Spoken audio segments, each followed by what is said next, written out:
Good circulation is absolutely critical for the healthy functioning of your body. Think about it. Your blood is what delivers oxygen and nutrients, the building blocks of every cell, everywhere it needs to go. Without sufficient blood flow, your tissues and organs will be deprived of nutrients and or oxygen, which can impair function and throw off the delicate balance of all your internal systems.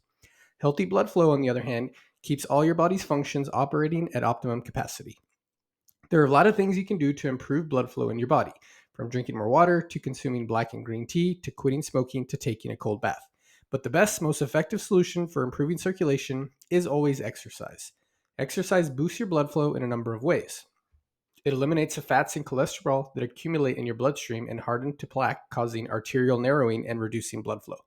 It encourages the healthy, effective dilation of your blood vessels, which translate into better blood flow both during and after your exercise. It strengthens your heart so it can pump blood more efficiently throughout your body. It improves aerobic capacity, meaning your lungs are better able to absorb oxygen into your bloodstream to send around your body. Exercise will improve circulation and it'll be absolutely excellent for your overall health and longevity. In this video, I want to share with you some of the best exercises you can incorporate into your weekly routine. These exercises will not only get blood flowing more effectively throughout your body, but will also help to strengthen your entire cardiovascular system for more efficient bodily function overall. I'll not only recommend a few exercises, but also add suggestions on how often and how long to do them, as well as how to make the most of the time you spend on them. By the end, you'll be ready to make every week a more active week, and you'll see major improvements in circulation and your health overall. 1. Walking. Walking is easily one of the best exercise to improve blood flow in your body for one simple reason. Anyone can do it at pretty much any time. All you've got to do is walk out the door and keep on walking for an hour, two, three, or more. Not only is walking great exercise, but it's a form of exercise you can often sustain for much longer than higher intensity exercise. It's not uncommon to walk for 2 to 3 hours in a single day when touring a new city, attending a convention, or enjoying a sightseeing trip. The more you walk, the more energy you'll burn, and the more you'll clear your blood vessels of accumulated fats that could impair blood flow. Kick it up a notch by speeding up your walking pace and tackling hills and inclines. That bit of extra effort will increase muscle engagement, activate your cardiovascular system, and improve calorie burning significantly. How often to walk? Try walking daily. Make it a point to reach those 10,000 steps every single day, and you'll see serious improvements in your cardiovascular conditioning and circulation. How long to walk? In addition to all the walking you do in your daily routine, make it a goal to walk for 30 to 60 extra minutes. An after dinner walk in particular will do wonders to improve digestion and help you sleep so much better at night.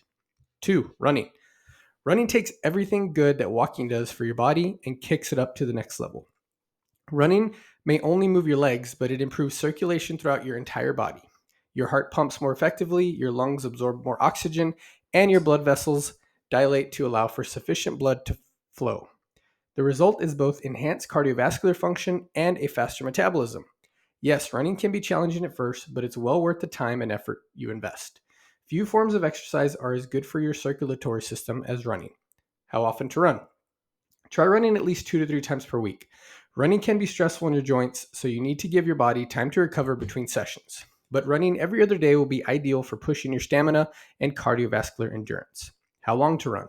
Try to jog or run for no less than 30 minutes, aiming for around 45 to 60. Try to complete 5K, a little over 3 miles, in 60 minutes before you start speeding up your run pace or adding more distance. 3. Cycling.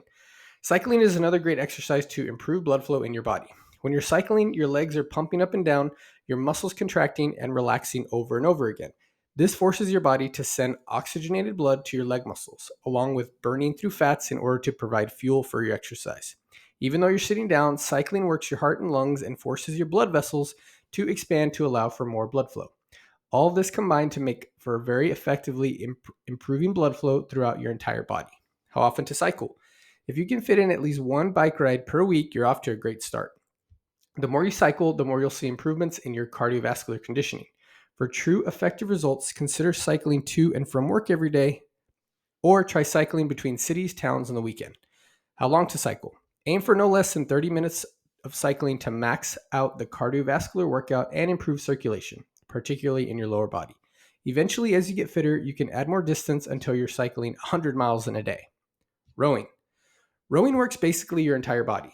Your leg muscles drive backward and pull forward. Your abs and lower back work to bend your upper body with each stroke, and your arm, upper back, and shoulder muscles pull on the oars. Put all that together, and you'll burn a lot of energy. But more than just energy burning, your cardiovascular system has to work overtime to keep all of those hardworking muscles oxygenated and fueled with energy. The full body workout you get through rowing does amazing things to improve blood flow through your body. And as a bonus, it'll increase mobility in your hips, knees, and lower back and improve your coordination and balance. How often to row? If you got a boat, row as often as you want to get out on the water. If you're using a rowing machine, aim for 2 to 4 rowing sessions per week. On a rowing machine, the average workout session is around 30 minutes. You can push yourself to row faster and harder to increase calorie burning and cardiovascular conditioning without needing to increase the time spent working out. Swimming. Swimming is perhaps the best form of cardio because it not only engages your muscles, but it also forces you to regulate your breathing. Because you're underwater, you have to have time at every inhalation and exhalation just right in order to maintain a steady breathing rhythm and absorb sufficient oxygen. By regulating your breathing, you strengthen your lungs, increase your heart's ability to pump efficiently, and encourage better muscular function. Put all that together, and you've got both improved fitness and better blood flow. How often to swim? If you have access to a pool or a body of water, try to swim every day. The more you swim, the more you'll train yourself to regulate your breathing and control your heart rate. Plus, it'll be amazing cardio. How long to swim? Start off with swimming for 10 to 15 minutes per workout, giving your body time to get accustomed to both the breathing techniques and the muscle movements. Then slowly increase your time until you're swimming for 45 to 60 minutes. Bodyweight training. Bodyweight training exercises like push-ups, squats, crunches, lunges, and pull-ups are also great for improving blood flow. When you perform these exercises, your muscles are placed under a lot of strain all at once. A high volume of oxygen-rich blood is needed to flush lactic acid from the muscles and replenish depleted nutrients and energy. Put together with the forms of cardio listed before, and you've got yourself a game-changing workout routine guaranteed to improve blood flow. How often to do bodyweight training? Aim for at least some form of resistance training 3 to 5 days per week. That includes both bodyweight training and weightlifting. How long do you do bodyweight training? Make each workout a 20 to 40 minute workout, depending on whether you're doing HIIT style, very little rests between sets, or the more traditional resistance training style, 60 seconds to 4 minutes between sets. Weightlifting. Weightlifting does the exact same thing as bodyweight training, but it takes it to the next level by adding a whole lot of weight. The heavy load will strain your muscles and force your body to send blood flowing to those muscles to replenish nutrients and energy and flush away lactic acid. Every set you perform will force your heart, lungs, and blood vessels to work extra hard to restore your body to its normal function. This is the recovery phase between sets. The less time you spend recovering, the harder it pushes your cardiovascular system, and the more you will improve blood flow. How often to lift weights? Weightlifting should be a daily part of your workout routine at least 4 to 5 times per week. Alternate with bodyweight training if you want.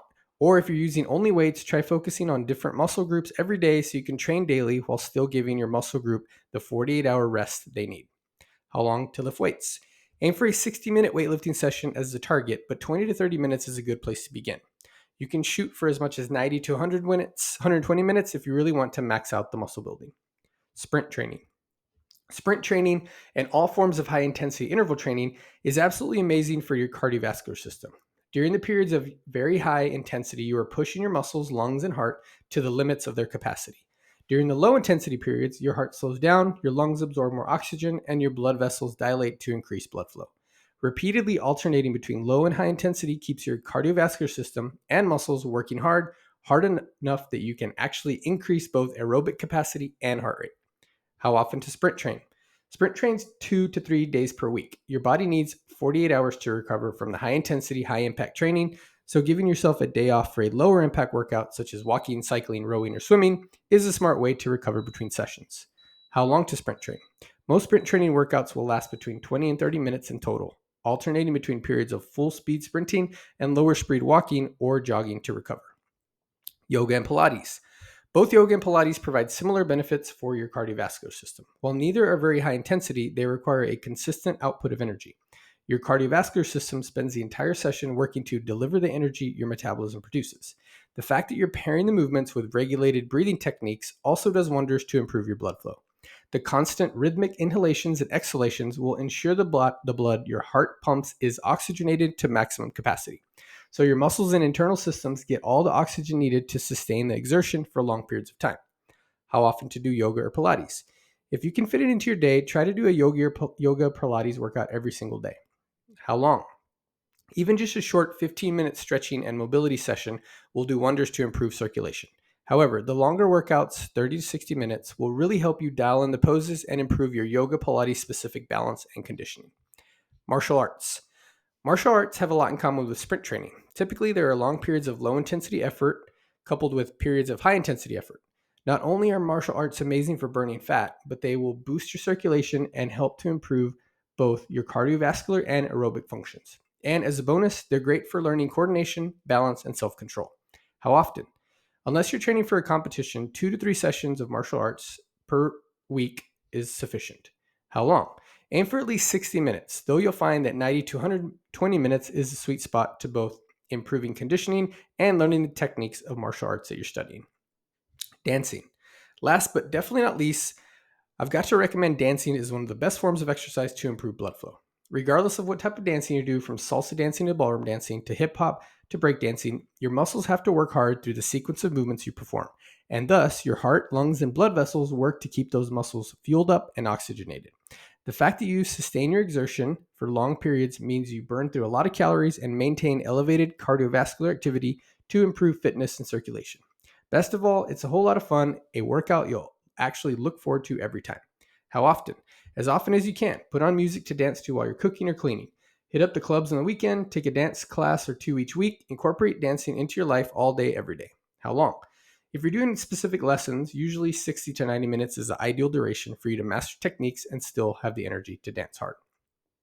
If your focus is only on improving blood flow, cardio training should be your primary form of exercise. Low intensity, steady state exercise will help keep your heart and lungs working for longer, encourage more efficient dilation of your blood vessels, and clear away fats and cholesterol that could impair circulation. High intensity exercise will push your aerobic capacity to the max and increase the ability of your heart and lungs to keep up with the high energy demands. Put them both together, and you've got the recipe for serious improvements to your cardiovascular system. However, don't feel like you have to include all of these exercises every week. There's just not enough time for that. Instead, try mixing and matching the various types of exercise so you're getting in at least some form of exercise 5 to 6 days per week. The more you incorporate into your weekly training programs, the better. For true fitness, strength, stamina, and mobility, it's highly recommended to combine cardio with both stretching, mobility workouts, and muscle building exercise, both of which also happens to be a great way to improve blood flow. Whatever exercises you choose, the effort you put in will go a long way toward helping you get healthier and fitter.